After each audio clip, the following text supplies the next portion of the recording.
Hi there, this is Chef Tera with Beyond Green Partners, and I am going to be showing you how to do a pork loin chop. So what we have is, this is a pork loin here, 4 pounds, about 4.5 pounds. The only thing with this recipe, it does take a little bit more time if you are gonna brine. So what we're gonna do with this first is brine it. And what brining does is retain moisture. The salt kind of like gets into the meat, makes its home there, seasons it internally, and then also retains moisture. Because we know that sometimes pork loin, pork chops tend to get a little dry. So brining it prevents this. So if this is something that you want to do, I would recommend starting a day before, because we're going to get our brine going, and then we're going to have our pork in there for about 8 hours. So it's real simple. So what I have here is about 1/4 cup of peppercorn, 1/2 cup of salt, 1/2 cup of brown sugar, and I had some extra thyme, so I figured I'd put that in there too. Extra thyme. I got a lot of extra thyme these days. You can also put some bay leaf in there. You know, there really is a world of brine and aromatics that you can add to your brine, but the foundation of it is going to be your salt and your sugar. So it's always going to be even amounts of salt and sugar. So like I said, I have 1/2 cup of salt, 1/2 cup of brown sugar, and you can also use regular sugar too if you don't have brown sugar. So we go over to the stove here. I have 8 cups of water. So our ratio again: 1/2 cup salt, 1/2 cup brown sugar, 1/4 cup peppercorn, a sprig of thyme, 8 cups of water. So all we're doing here, is dissolving our sugar and our salt. So another thing, before we add our pork to this, we're gonna have to let it cool. Sometimes you can add ice, but since we have so much time these days, I'm just gonna let it cool. So really the purpose of heating it up is just to, again, to get all of our sugar and salt dissolved. And you know, with our thyme and our peppercorn, that's going to release the aromatics, the heat. So once this gets dissolved, I'm just going to turn this off, let it cool, and then I'm going to add my pork to it and let it sit for 8 hours. Taking the pork out of the package here. I like to just lift it out so I can get all those juices down there, don't make a mess of my life. Right, over to the cutting board. So I think for this, I'm gonna actually portion these out before I put them in the brine. If you don't have to, it's just to kind of save space. You can always just put the whole thing in there, but for what space we have here in the kitchen, I'm just gonna slice them up. Always wash your hands after you're handling any kind of meat. I'm sure that you've heard that a lot these past few weeks. So you can make these as thick or as thin as you want. I think I'm gonna do about 1 inch thickness on these.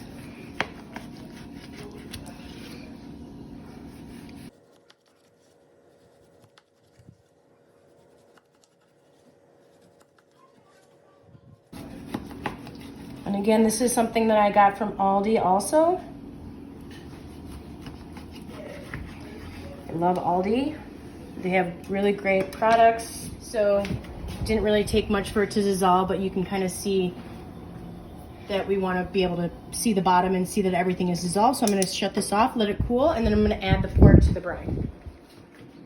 And then once we're done with that, once we take it out of the brine, we're going to do what we call a 3-step breading. So I'll see you in about 8 hours.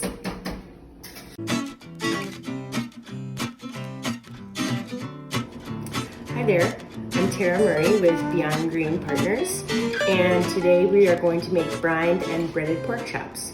So our pork chops here have been brining. You can see this right here in our brine liquid for about 8 hours. So what we're gonna do is take them out, get them real dried off. So So I got a sheet tray here lined with some paper towel, and I'm gonna put some more on top.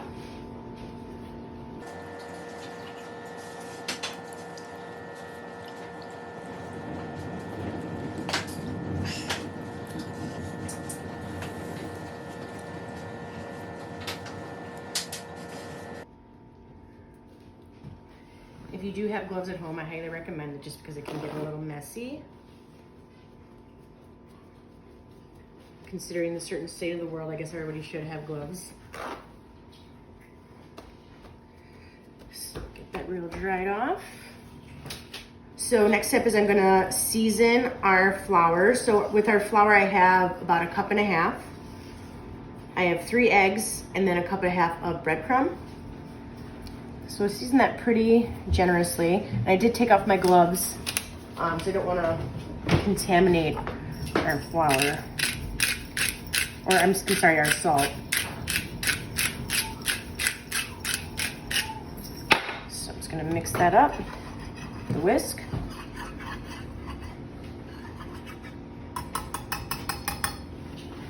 Okay. Next, I have this immersion blender because this blends the eggs a lot better.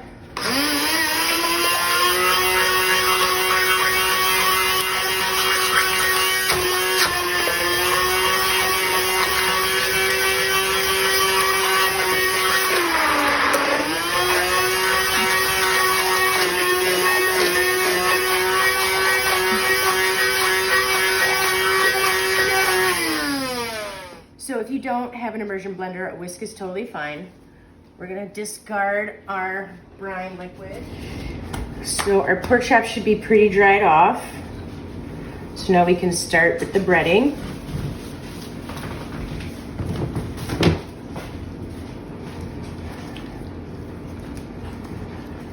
So I like to have a bigger receptacle for the flour and everything else, just so I can fit a couple in there. I'm not forced to do one at a time.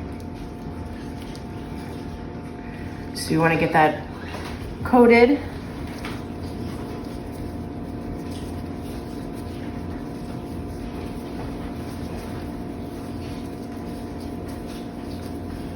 Then into our egg. And really this is just making sure that you're getting everything coated with the flour and the egg. Sometimes with the egg, there's some nooks that don't get coated, so just make sure that you're getting that all coated. So right into the breadcrumb. So the reason for our flour and egg is that's basically like our glue. That's what the flour adheres the egg, and the egg acts as a glue for the breadcrumb. Okay. So we got that breaded. And I've got a landing pad here with some parchment paper. I'm just gonna go ahead and do the rest of these.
So it looks like I'm just need a little bit more breadcrumbs, so I'm just gonna go to the pantry and grab just a little bit more.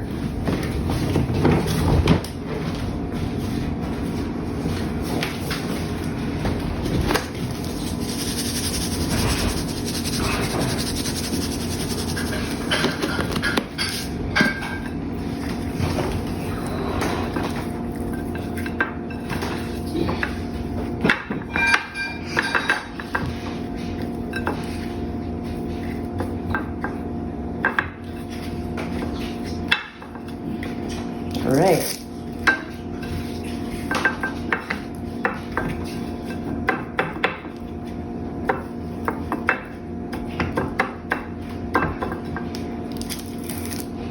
So all of our pork chops are breaded. So the next step is going to be to sear them in a pan and then finish them off in the oven. Since these are so thick, I'm going to be finishing them off in the oven and then taking an internal temperature. Pork needs to read at about 145 for it to be completely done and safe to consume. Everybody wash their hands. We all know 20 seconds. I'm sure we've all heard this many times over the past few weeks.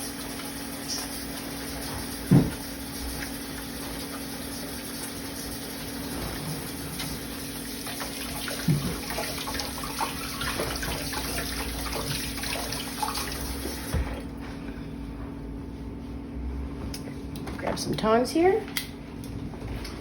I'm going to heat up my stove top. And for this, I'm going to use canola oil and maybe a little bit of olive oil. Just get your pan heated up.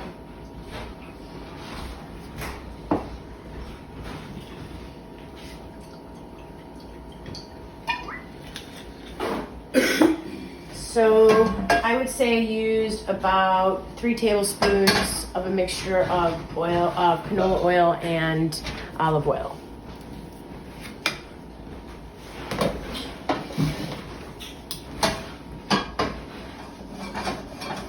So a good way to tell that the oil is to the proper temperature by eyesight is it almost looks like the oil starts to thin out and it gets like a little ripply.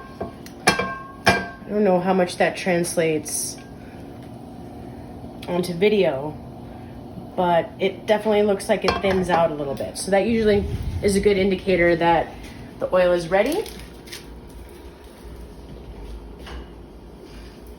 Oh, we like that sound. Sizzling.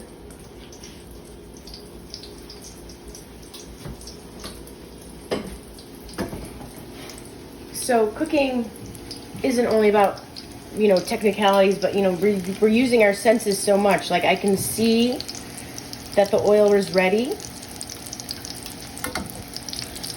You're using every single sense when you're cooking. So trust those senses. So at this point, I'm really just searing them until they have like a nice golden brown color. And then I have a clean landing pad here for my seared pork chops. I'm going to preheat my oven to 350.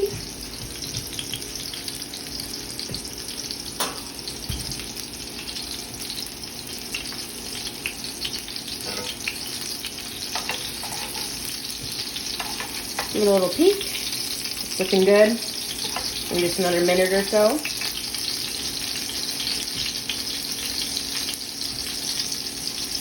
So I still have my flame on high. I'm going to do maybe about a medium high at this point. So I don't want to have the pan start to smoke. Once you see your pan start to smoke, that means you need to turn it down.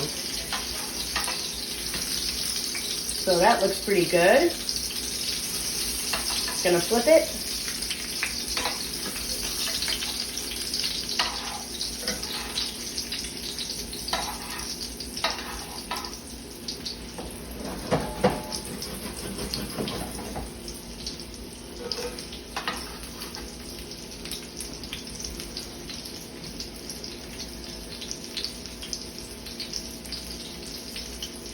Should we introduce everybody to our mascot, Winston? Say hi, Winston. Say hello to everybody. Say hi, Lincoln Elementary. Hi, District 27. He just wants pork chops.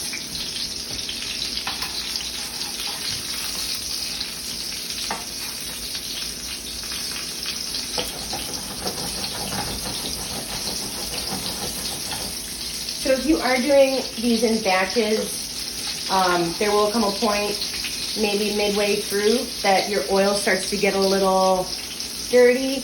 So just dump that oil, preferably in the garbage can. You usually don't want to dump oil down the sink because it will clog it. And then just start new, because with the breading, any breading that kind of gets left behind in the oil will continually start to burn. So you don't want to get those crusty burnt bits on your pork chop. All right, so that looks good. I'm probably gonna do one more batch in here and then eventually change my oil.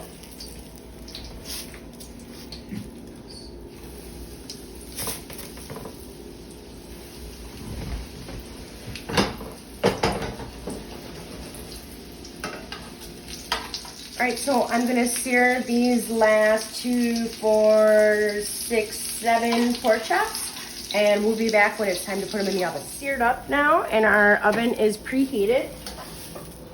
So we're gonna put it in the oven for about 10 to 15 minutes, or again until the internal temperature reads 145.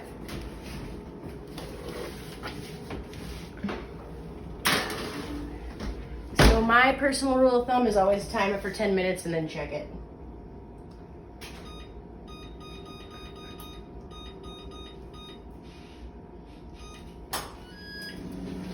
All right, so let's take these out.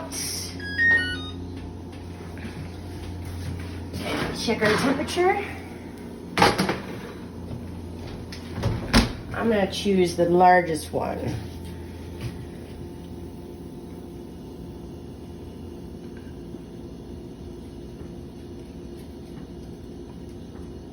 Looking like we're gonna need another 5 to 10 minutes. Because we're only at 100 and we want 145. So it looks like it's stopping at 100, so we're gonna put these back in for another 10 minutes. Rotate my pan. Oop.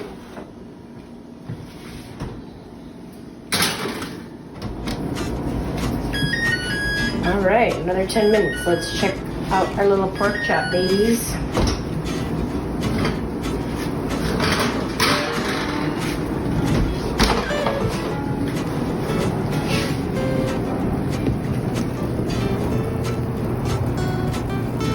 So after another 10 minutes, we took our pork out and let it rest. Side note, you always want to let any meat that you've cooked rest for a little bit, just so the juices can redistribute. If you were to cut into any kind of meat right after it comes out of the oven, all those juices are gonna flow out and you're just gonna have a very sad piece of meat. So we let it rest for about another 10 minutes. You can see here. Lovely. Now you have your breaded pork chop. Thank you for joining us. I hope everybody is staying safe and sane out there. Take care.